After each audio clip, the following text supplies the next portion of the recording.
Um, it's a great honor to be here today, and it's a great occasion. I thought the initiative that quite a few of them have worked for, particularly Xavier, Professor Jairaj Amin, Professor P.L. Dharma, Professor Dayanand Naik, and the trouble they have taken to put us all together is truly laudable.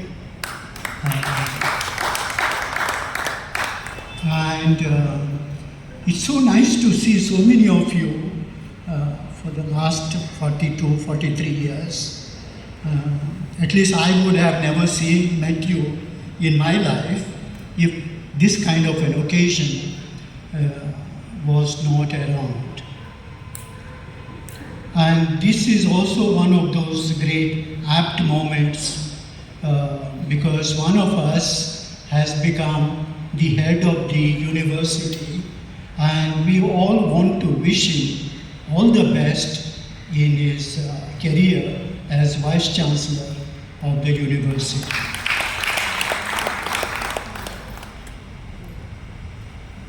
By way of inauguration, and I'm delighted to do it, I wish to talk on three issues.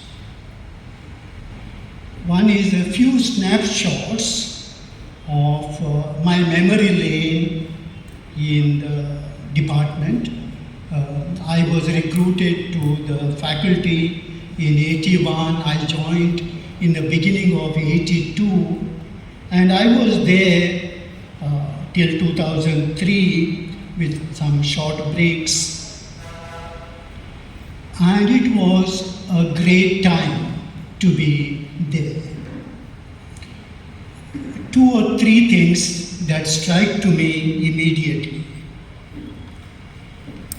We had our disagreements. People like Parvati Appaya, Jamil Ahmad, Sadanand, they came from Mysore University with its own distinct traditions of teaching and doing political science.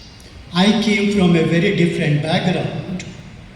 My training was in Pune University, and at the time I joined here, I was a research student at JNU. So we had our disagreements with regard to the contours of the discipline. But in spite of the disagreements, ours was one of those very lively and vibrant department. And many professors who visited the department mentioned that it was probably the best department in Karnataka in political science. Those memories have remained with me very strongly. But much more than the faculty, I think what I remember very strongly is the love and admiration from students. It's something remarkable. I don't know where students as a collective in this region and probably elsewhere get this particular Guru Vandana kind of a thing, respecting their teachers. At least I did not deserve it so much as I got it from the students in the department. And all of you are great achievers today, and I should thank you for this this great bond that you set up with all the teachers and particularly with me. I have taught elsewhere in many universities.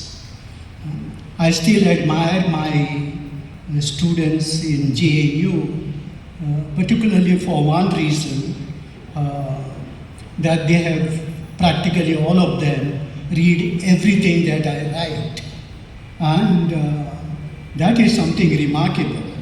Only institutions like JNU can do that. But they can never equal the kind of love and admiration that you have bestowed on us as a faculty and on me in particular. Something happened to the department in the late 80s and in the 90s, which eventually made me to decide to leave Mangalore as well. That the number of students with true interest in the discipline, the quality of them started declining a little. And it is, nobody is to be blamed for it. The decline was because of much larger setting. There was a growth of professional and technical education all over Karnataka. Universities came up and technical and professional education became easier for people. We still held out. And probably the problem did not merely lie in the number of intake, but also some of the problems within the faculty itself. And I want to mention a few things by way of self-criticism today, that somewhere we did not stand up to the decline of our discipline across Karnataka. It is not something peculiar to the department. Because in several parts of India, political science is not on the decline. In fact, if you go to places like Assam, to Bengal, even to Delhi, political science is an upswing discipline. Very bright students tend to join political science. In fact, with my small experience of teaching in other universities elsewhere in the world, I can tell you very confidently that I have not seen as bright students as I have taught in JNU. So while very bright students tend to still flock the discipline elsewhere, there were a large number of reasons, both structural in a sense, much more systemic reasons, but also some of the problems of the faculty itself. And let me say 3 or 4 issues which I think are important. Some of you who are still teaching could actually take care of it. When we taught political science, we taught political science as if we are offering a set of truths to students with evidence built into it. What we did not do is that most of these truths that we taught in political science were deeply contested. And it was important to bring to the table the contentious nature of the issues that we were teaching in political science, and how across those contentions we can still live together and build up a common intellectual agreement. And I don't think we taught the discipline in that fashion. The second thing I felt that we offer the discipline as if it is a universally true discipline.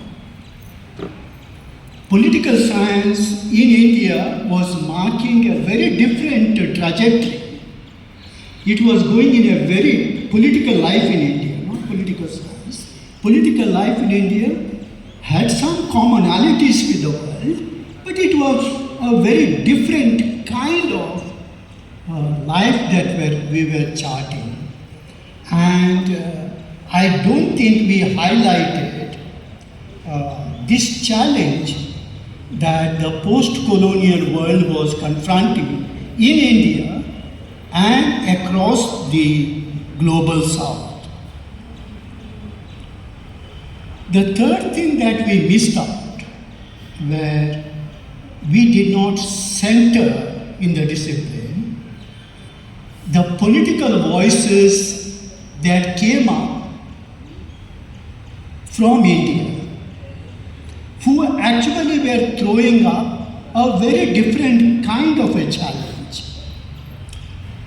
Now, these political voices could be somebody like Swami Vivekananda early on, or it could be Tilak, it could be Mahatma Gandhi, it could be Rajaram Mohan Roy, it could be Lohia, it could be Pandit Nehru, it could be Kamaladevi Chattopadhyay.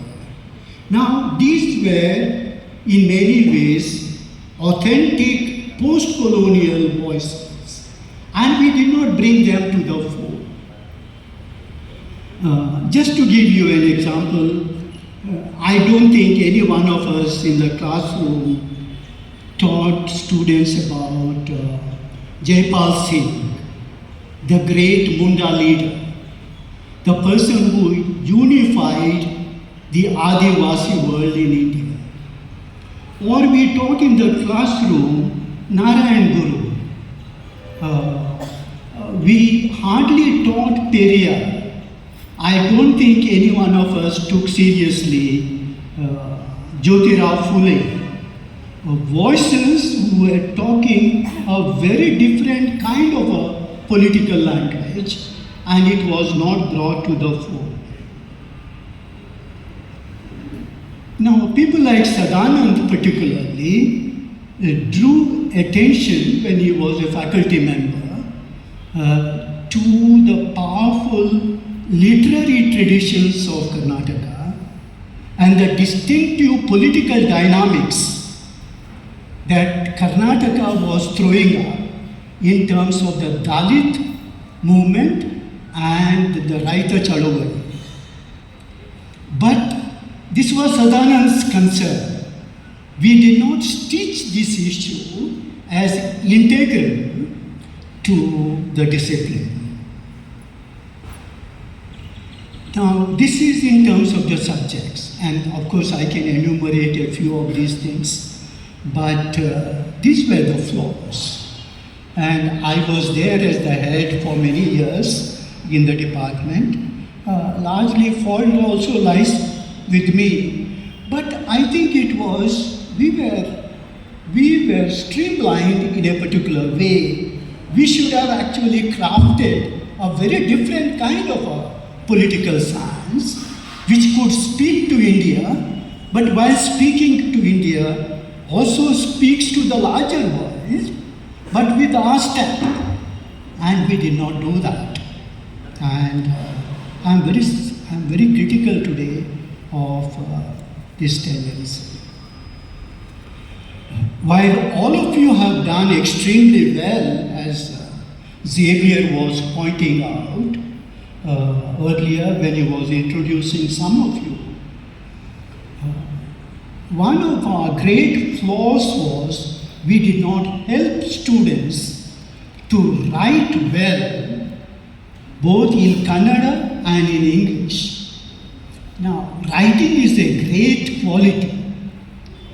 I still remember once Professor Bhikkhu Parekh telling me, Valerian, all of us from India, we speak very well, but ask them to write and nothing good comes out of it. Because writing is a very distinctive capacity. The language is not important here. And I think we could have done much better if we were to cultivate this capacity in students. And the last thing that struck me when I was just thinking about it is we did not help much in helping students to access the wider world. This wider world could be fellowships and training in other parts of India or in other parts of the world. And very few of our students, you could access some of these resources which elsewhere students do.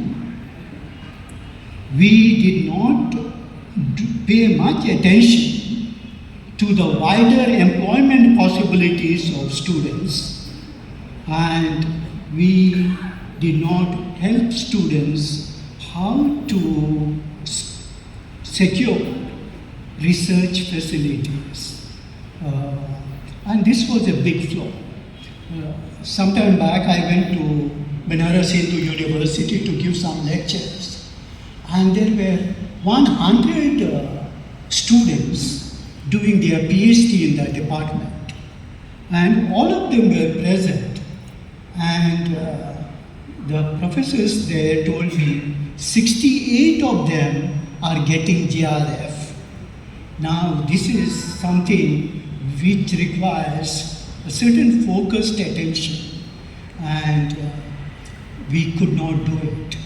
Our faculty was small.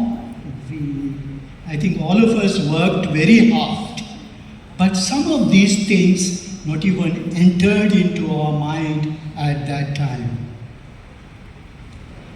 My second issue that I want to flag off before you is some of the key concerns of the discipline today. When you speak to professors from some of the part of the world, and when we begin to tell them that social sciences, particularly in southern India, are on the decline, they immediately tend to ask me the question, how does a complex society like India will run its course in the future if social sciences are allowed to decline? Now, this is true because every large society requires ideas to sustain them over time. They require consistent thinking over time. Otherwise, we will be listening to only contingent voices and opinions of people. There is therefore a close link between a discipline like political science and the quality of social and political life. And one of the reasons why probably we are still not able to make a headway is because disciplines like political science have not yet taken grip of our society and through our society the larger world. And I think this is a big problem. How we are going to do that is left to us, but I think it's a very big problem. And I know there are some countries which have taken cognizance of it. What does political science do? What does, I've spent my lifetime now in the discipline. I started teaching in 76. It's going to be 50 years now, soon, that I started teaching. And I have been always fascinated by two aspects of political science, which is not true about economics, which is not true about sociology. Political science as a discipline anticipates the key issues confronting society, and as a discipline of intervention, it proposes solutions to them. This is irrespective of what politicians are saying. It is we who do that, and that is the autonomy of the discipline. The second one, political science in the context of a democratic society like India, almost anticipates what is likely to be the popular will and begin to connect itself to that public opinion. It anticipates and connects itself and makes public opinion itself critical. So it has a live relationship to ongoing political life. There is a fourth thing which I want to just suggest, that when we do this, when we actually begin to project that these are the key issues that a society confronts, or this is how democratic will is going to flow, and begin to connect it critically to that, there are going to be disagreements. And disagreement is at the heart of the discipline of political science. Contentions and disagreements need to be opened to the students as well as in our writings. And eventually, the proof that we offer, whether a position is right or wrong, is to what extent we are able to support positions with evidence.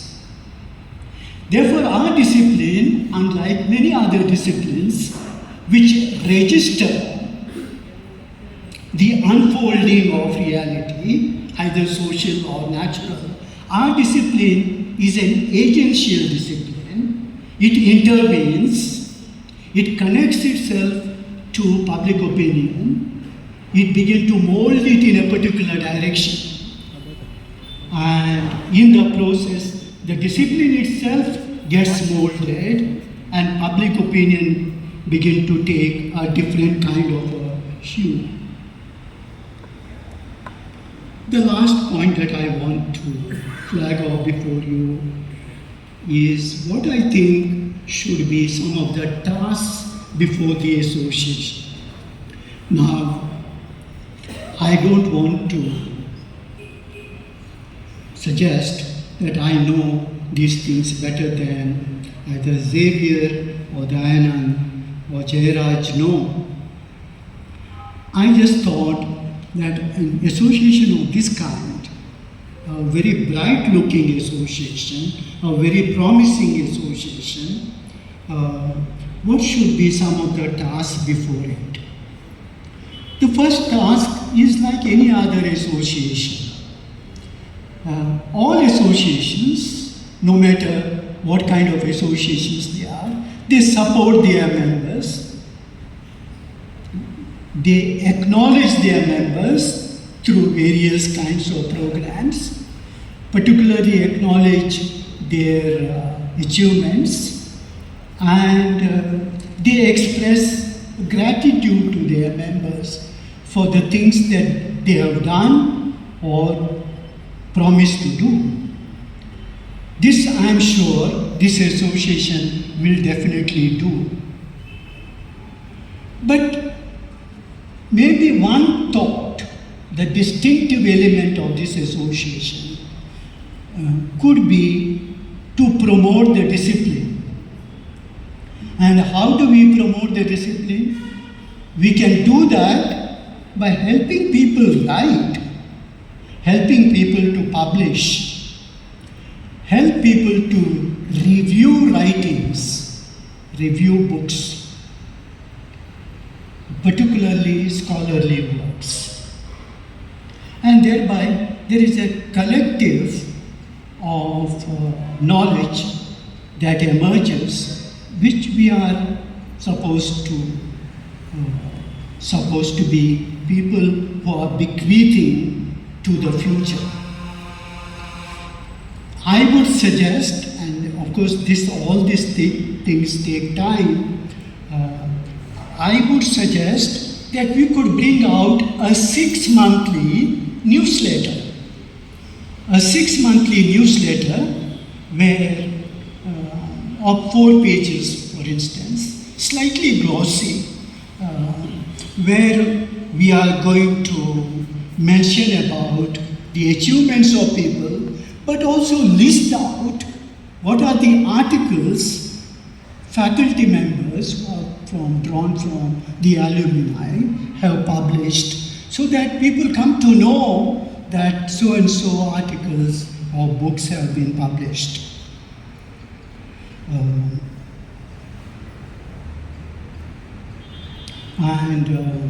I think we need to be a little careful, because the articles that we mention could be the UGC-sponsored, approved journals. We could pay a subscription to that. It doesn't, once you bring out, once in 6 months, it doesn't, it's a lot of work, but we can always pay to something like this 25 rupees as members, because it may not actually be too much. And the last suggestion, small suggestion that I have, and I made this suggestion to Jairaj, Xavier and Diana the other day when I met them, that we could bring an outstanding scholar in the discipline once in a year to Mangalore, or maybe to Udupi, wherever it is, or to Konaje, depending upon where you want to bring them, and organize a day's program. And I have organized these programs earlier, elsewhere, and they have gone very well. A day's program, the first half of the day, we spend discussing their works.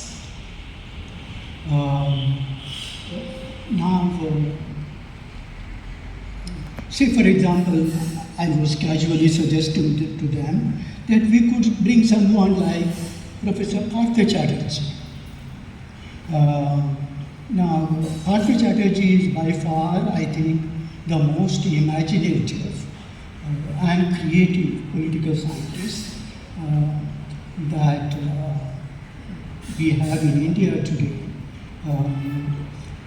Apart from his own output, which is enormous, he has been the co-editor of the Subaltern Studies, the 13 volumes of Subaltern Studies. In the morning, we will discuss Partha Chatterjee's work, and in the afternoon, we will ask Partha Chatterjee to speak, and in the discussion that follows, we would raise questions from his work. Now, I have seen Mangalore bringing some very eminent scholars. Say, for example, somebody I admire, Gopal Krishna Gandhi. Gopal Krishna Gandhi is the grandson of Mahatma Gandhi, who was the governor of West Bengal and a great writer. He came here. Now he comes and gives a talk here, and he goes, and we would have forgotten that talk.